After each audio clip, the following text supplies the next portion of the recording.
Bonjour, je suis Cédriel et aujourd'hui on va parler de la mise en relief. Qu'est-ce que c'est ça la mise en relief, vous vous demanderez? C'est tout simplement l'emphase sur certains éléments de la phrase pour insister sur leur fonction ou leur sens. Il y a plusieurs dispositifs de mise en relief. Ce dont on va parler aujourd'hui, ce sont les dispositifs linguistiques. Dans un contexte d'un français soutenu ou un français littéraire, la mise en relief se fait au moyen de déplacement des termes. Les éléments de la phrase ont habituellement une place à l'intérieur de la phrase qui montre leur fonction. L'ordre habituel, c'est sujet, verbe, complément. Bon, sujet, verbe, complément. Je m'excuse. Donc, si on change l'ordre des éléments et on trouve des éléments en place où on n'expecte pas de les trouver, ça insiste sur leur fonction, ça nous saute à la vie, ça emphatise le terme.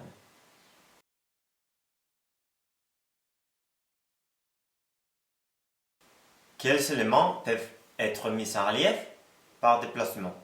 Donc on a les sujets. Dans cet exemple, le rejet du sujet mon père après le verbe arriva crée un effet d'attente, d'interrogation.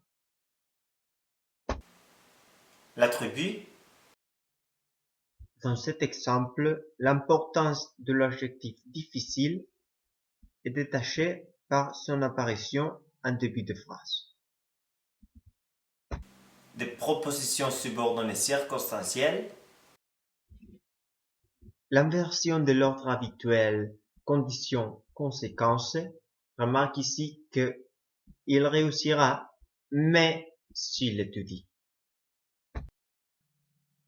De cet exemple de proposition subordonnée circonstancielle causale, le locuteur va remarquer que c'est parce qu'il me calme qu'il aime le silence. Ce qui est important, c'est qu'il aime le silence parce qu'il le calme et pas qu'il aime le silence. Et dans un contexte plutôt littéraire, le complément du nom.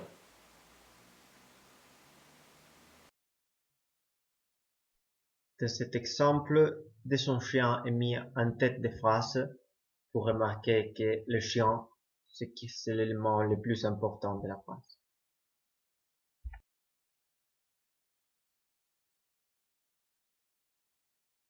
À l'oral, le procédé le plus employé pour mettre en relief un élément de la phrase, c'est le déplacement mais avec la reprise par un pronom. Par exemple, pour le sujet, il ne fonctionne pas le téléphone. Pour les compléments d'objet direct,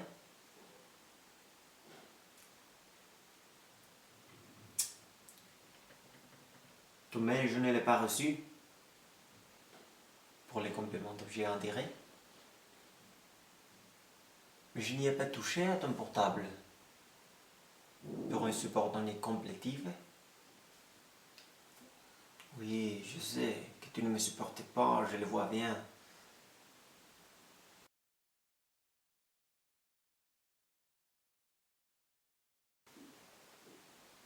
De l'autre côté, les présentatifs c'est qui, c'est que permettent de mettre en évidence n'importe quel élément de la phrase, sauf le verbe, de le mettre en tête des phrases sans le remplacer par un pronom et en lui conservant sa fonction.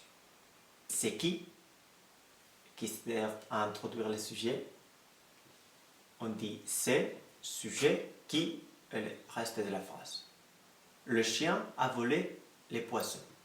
C'est le chien qui a volé les poissons. L'emploi de c'est qui pour introduire un complément d'objet direct, c'est faire ainsi. Je préfère la petite maison. C'est la petite maison que je préfère. Pas de problème. Le COI, lui, conserve sa proposition quand on emploie le présentatif avec lui. C'est à Pierre que j'ai parlé. Je parlais à Pierre, c'est à Pierre que j'ai parlé. C'est le même pour les compléments circonstanciels. J'ai toujours vécu dans cette maison. C'est dans cette maison que j'ai toujours vécu. C'est avec ce marteau qu'il l'a assommé. c'est pendant la nuit qu'on nous a cambriolés. Évidemment, l'emploi du verbe être nous permet de changer le temps de l'énoncé parce qu'on emploie le verbe être dans ce qui et ce qu'est. Donc on pourrait dire ce sera la maison grande que j'achèterai. C'était à Pierre que j'ai parlé. Le présentatif a des valeurs différenciées. La valeur d'insistance, c'est le chat qui a sorti les premiers. C'est plutôt le même que dire le chat a sorti les premiers.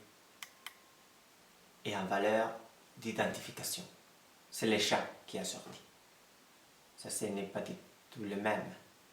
Parce qu'on distingue le chat comme le seul qui a sorti. On ne sait pas qui a sorti. Qui a sorti? C'est le chat qui a sorti. Mais c'est le chat qui a sorti le premier. C'est seulement pour emphasiser que c'est le chat. Merci beaucoup de m'avoir donné votre temps et votre attention. Au revoir.